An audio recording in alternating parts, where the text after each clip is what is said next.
welcome to the gladiatorial arena.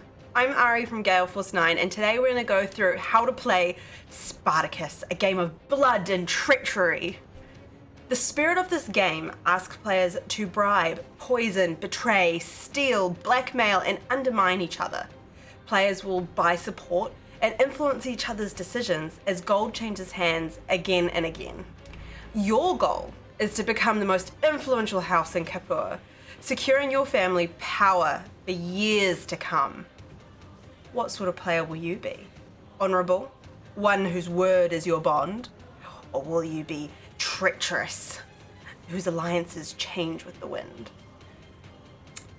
The arena awaits. Let's get underway. Each turn is made up of three main phases. The intrigue phase, when houses play their schemes, hoping to raise their fortunes all while undermining their rivals.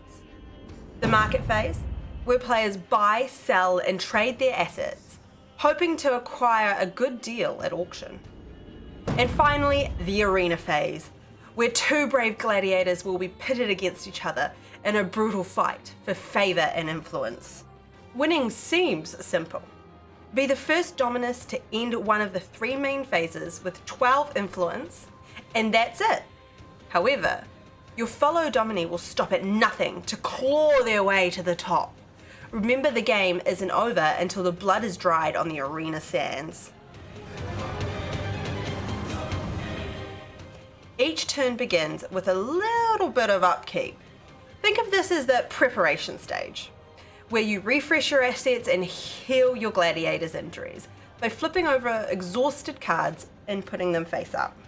It is also the time to balance those pesky ledgers. Just make sure there's no creative accounting going on. Training, feeding, equipping the elite gladiators that you have is expensive. All that muscle requires a lot of protein. You can offset that cost by owning slaves. You receive 1 coin for each ready slave that you possess, but you must pay 1 coin for every gladiator. So you're going to want to find that right ratio.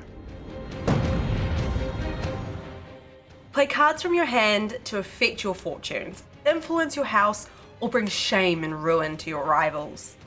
The intrigue phase is for launching schemes, defending your house, and reaping in those profits. Remember to check what your house's special rules are, and the special abilities on your slaves and gladiators. This could give you the advantage you need to bring down your foes and may only be used in the intrigue phase. At the start of the intrigue phase, all Domini draw 3 new cards into their hand, starting with the host and proceeding clockwise around the table. During the phase, these cards may be cashed in for coins, use their special abilities, and play schemes in any order you wish. Playing schemes on your opponent is where things get good. If you don't have enough influence to play a scheme yourself, you may ask other players for support. Once support is granted, it may not be withdrawn. When seeking support, you are not required to reveal your scheme to your opponents, nor are you required to tell them the truth of your schemes. How you secure support is up to you. Lies, monetary bribes. The offer of a free lunch is yet to be turned down at my game table, so get creative. It certainly adds a lot more fun. Remember to keep those reaction cards close by. They are not limited to the intrigue phase and are not always played during your turn, but are a great way to get yourself out of the tight corner. At the end of this phase, your hand size may not be bigger than your current influence level allows, so be sure to check on where you stand with that. There are 3 stages to the market. 1, open market, 2, auction, and 3, the bid for hosting. And just like in ancient Rome, the open market is utter chaos. Coin values mean nothing when bartering at this market. Opponents will drive up the price and all manner of bribes, favours are permitted. To stock up on your opponent's favourite snacks, it'll come in handy at this market. Keep in mind that the value of a card is based on what someone is willing to pay for it. Don't be fooled. Often a card is worth more to a player than what you'll get for it when selling it to the bank. To begin the auction, conceal your coins in your hand. Picking up your coins signals that your business in the open market is over and you're ready for the auction to begin. The open market stage is the only time gladiators, slaves, equipment, and guards may change hands with other players. Place the same number of asset cards equal to the number of players face down. Reveal the first card and begin the auction through concealed bidding.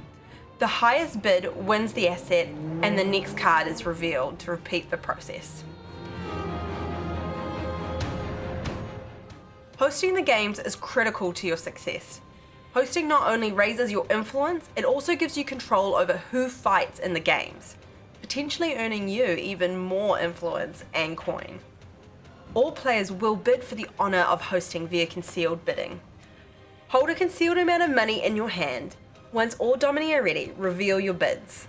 The winner receives the host marker and will host the next games.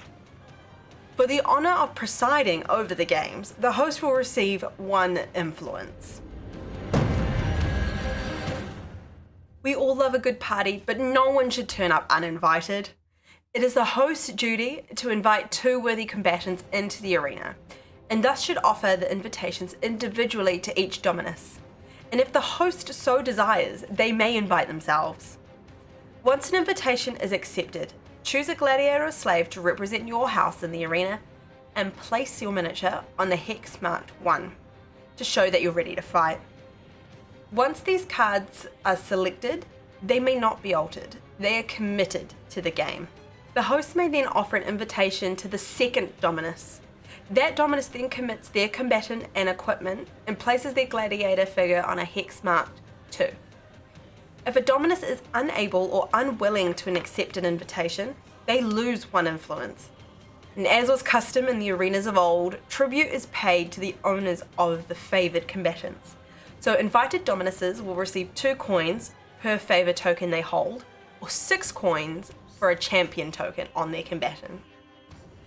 After the combatants are all committed, all players may place wagers on the game's outcome. Betting will happen simultaneously, with all players placing their wagers at the same time. The sands of the arena are where fortunes are made, reputations are built, and the crowd's appetite is sated. Combat is where the future is made real. Let's get this rule started with some combat basics. There are 3 different coloured dice that represents each stage of combat. Red for attacking, black for defense, and blue determines your total speed. The total number of dice in your pool represents your combatant's total health. You will find your allocation on the side of your chosen combatant's card. As you take injuries and the strain of battle exhausts your combatant, your dice pool will slowly decrease. Each round of combat begins with the combatant rolling the speed dice, and the person with the highest roll may choose to go first or second. The first combatant will then move and attack, followed by the second combatant moving and attacking. A combatant may move the number of hexes equal or less than the number of speed dice currently in their speed pool. So if you have 4 dice, you may move up to 4 hexes. Keep in mind, if you're a lot slower than your opponent, you'll find yourself constantly outmaneuvered. So strategy is key in this combat phase. One must possess both brains and brawn to win this game. During combat, each player must attack, then move. However, you can choose what order you wish to do this in. You may wish to attack, then move to avoid retaliation, or you may want to move into contact with your opponent, then attack. The strategy is up to you, so choose wisely and hope for lucky dice. The attacking player rolls their combatant's current attack dice, and the defending combatant rolls their current defense dice pool, simultaneously, and compare resulting dice strings.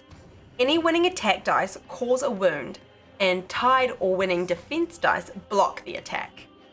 Any wounds taken are resolved immediately as the player surrenders dice from their dice pool equal to the number of wounds received.